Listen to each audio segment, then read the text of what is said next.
वालेकुम रहमतुल्लाहि व बरकातुहू। उम्मीद करती हूँ आप सब खैरियत से होंगे। अल्लाह ताला सबको खुश और आबाद रखे। तो आज मैं आपके लिए लेके आई हूँ मटन शहनवारी कढ़ाई।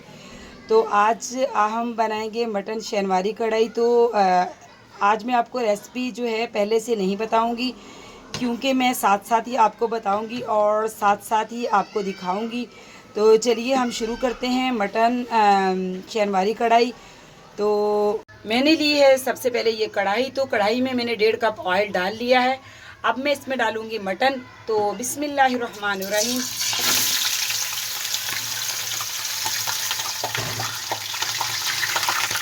मटन मैंने लिया यहाँ पे 1 किलो तकरीबन मटन है मेरे पास।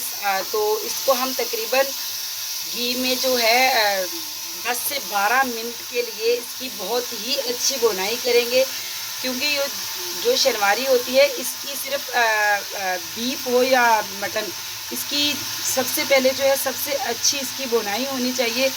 चिकन की इतनी बुनाई नहीं होती जितनी के बीफ और मटन की बुनाई होती है। तो इसकी मैं तकरीबन जो है 10 से 12 मिनट तक जो है चिकन की अच्छी तरह बुनाई करूँगी। पहले मैं सबसे पहले तो मैं इसकी 7 से 8 मिनट तक बुनाई करूँगी। उसके बाद मैं आपको बताती हूँ कि इसमें क्या ऐड करना है। 3 से 4 मिनट तक इसकी मैंने अच्छी तरह बुनाई इसकी हो चुकी है। तो देखिए इसका जो है गोश्त का कलर जो है बिल्कुल चेंज हो चुका है। तो अब मैं इसमें डालूँगी 2 अदद बड़ी इलायची। तो देखिए जो रेस्टोरेंट वाले हैं वो बिल्कुल भी इसमें इलायची ऐड नहीं करते, लेकिन मैं जो है खुशबू के लिए गोश्त की स्मेल ख़त्म करने के लिए बड़ी इलायची ज़रूर इसमें ऐड करती हूँ। तो इसी स्टेज पे जो है इसमें हम डालेंगे अदरक लहसुन का पेस्ट। मैंने तकरीबन लिया है 3 टेबल स्पून इसमें मैंने लिया है अदरक लहसुन का पेस्ट। अब हम मटन को तकरीबन जो है टोटल इसकी बुनाई होगी 10 से 12 मिनट। तो 3 से 4 मिनट इसकी बुनाई हो चुकी है। तो अब मैं लहसुन अदरक के साथ इसकी बुनाई करूँगी तकरीबन जो है 6 से 7 मिनट तक इसकी मैं दोबारा बुनाई करूँगी। तो फिर मैं आपको दिखाती हूँ कि इसकी जो है कैसी लुक आई है। तो और बताऊँगी आपको कि इसमें और इसके अलावा क्या ऐड करना है। तो जब तक मैं इसकी बुनाई कर रही हूँ तो इतनी देर तक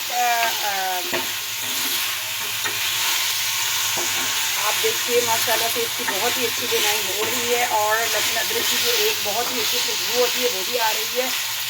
तो इसकी मैं अभी जो है तकरीबन 6 से 7 मिनट तक और इसकी बुनाई और करूँगी, क्योंकि जितना अच्छा गोश्त बुना होगा उतनी ही जल्दी ये रेसिपी तैयार होगी और उतना ही ज़्यादा इसमें जायका होगा। तो माशाल्लाह देखिए इसकी कितनी अच्छी बुनाई हो रही है। माशाल्लाह हमारे जो गोश्त की है 10 से 12 मिनट तक मैंने इसको पहले तो मैंने गोश्त को 5 मिनट के लिए ऑयल में फ्राई किया, बहुत ही अच्छी तरह इसको भूना। अब मुझे तकरीबन 6 से 7 मिनट हो गए हैं इसको अदरक लहसुन के पेस्ट में ऑयल में फ्राई करते हुए। तो गोश्त बहुत ही अच्छी तरह जो है फ्राई हो चुका है। तो अब इस स्टेज पे हम इसमें डालेंगे टमाटर। तो मैंने लिए हैं 4 अदद टमाटर। तो उनको मैंने यानी कि दो बीच में से काट लिया है, उसके मैंने 2-2 पीसेस बना लिए हैं। तो ऐसे हम रखेंगे टमाटर। टमाटरों को हम सारों को इसी तरह रख देंगे, क्योंकि शहनवारी में जो है वो टमाटर की प्यूरी या टमाटर काट के नहीं डलते।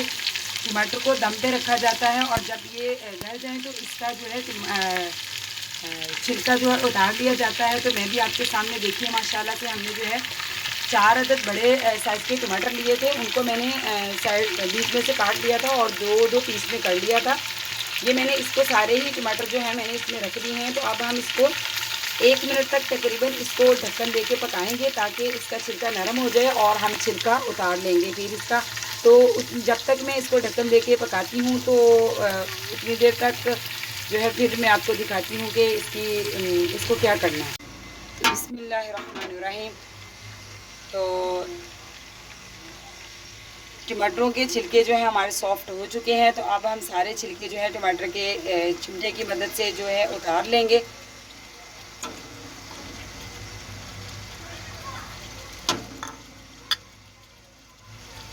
सारे ही छिलके हम ऐसे उतार लेंगे टमाटर इसकी चिमटे की मदद से। ये माशाल्लाह से हमने जो है इसमें टमाटर बिल्कुल घुल चुके हैं, कोई भी टमाटर इसमें नज़र नहीं आ रहा। तो ये नम वाले टमाटर जो होते हैं, जिनको हम नम पे पकाते हैं, उनका यही फ़ायदा होता है कि वो बिल्कुल उनका जायका भी अलग होता है और वो बिल्कुल भी नज़र नहीं आते। तो अब इस स्टेज पे हम इसमें डालेंगे दही। 1 प्याली हम दही डालेंगे। तो अब हम जो है 1 से 2 मिनट तक जो है इसको दही में गोश्त को भूनेंगे। इसकी टोटल जो है 20 मिनट भुनाई हो चुकी है। अब हम इसे थोड़ा सा पानी डालेंगे, तकरीबन 1.5 गिलास, क्योंकि अब इसकी भुनाई इतनी ज़्यादा हो चुकी है कि गोश्त भूनते हुए गल चुका है। तो अब तो हम जो है इसको दही के पानी में भी इसको अच्छी तरह भून लेंगे। अगर हम इसकी इतनी बुनाई कर लेते हैं तकरीबन 20 से 22 मिनट तक स्टेप बाय स्टेप, जैसे कि मैंने सबसे पहले ऑयल में घी को 5 मिनट तक फ्राई किया, फिर उसके बाद अदरक लहसुन के पेस्ट में मैंने 6 से 7 मिनट तक इसको भूना। उसके बाद मैंने इसको टमाटर जो नम पे रखे और टमाटरों के अंदर जो टमाटरों का पानी था उसमें इसको तकरीबन 5 मिनट तक भूना। अब इसको जो है मैंने इसमें दही डाला है, तो इसका दही भी हम जो है तेज़ आंच पे इसको बिल्कुल सुखा लेंगे। तो इसके बाद हम डालेंगे इसमें 1.5 गिलास पानी। तो इसी ही बुनाई में ये गोश्त जो है माशाल्लाह से बिल्कुल गल के तैयार हो चुका है। लेकिन इसमें अगर थोड़ी बहुत इसमें 2-3 हड्डियाँ भी हैं, तो अगर थोड़ी बहुत इसमें कसर रह भी गई तो जो हम 1.5 गिलास पानी डालेंगे उसमें ये बहुत ही अच्छा गल के जो है अच्छी तरह तैयार हो जाएगा। जब इसका पानी सूख जाएगा तो एक मसाला हमारा जो है आपके साथ सीक्रेट है, वो हम इसमें बाद में डालेंगे शहनवारी में। तो देखिए दही में भी हमारा गोश्त जो है 2 से 3 मिनट तक फ्राई हो चुका है। अब हम इसमें ऐड करेंगे 1.5 गिलास पानी। तो पानी हम बिस्मिल्लाहिर्रहमानिर्रहीम, तो हमने इतना पानी डाला है जिसमें गोश्त जो है बिल्कुल डिप हो जाए। तो अब मैं आपको इसको दिखाती हूँ, जब इसका पानी सूखेगा तो फिर मैं आपको दिखाती हूँ कि इसको और कौन सा इसमें मसाला डालना है। तो अब जो है हम इसमें हमारी जो शहनवारी मटन कढ़ाई है बिल्कुल पक के तैयार हो चुकी है। तो अब हम इसमें एंड पे गार्निश के लिए डालेंगे सब्ज़ मिर्च।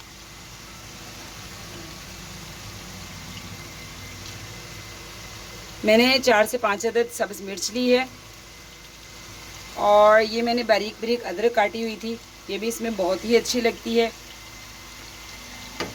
अब हम इसमें डालेंगे धनिया।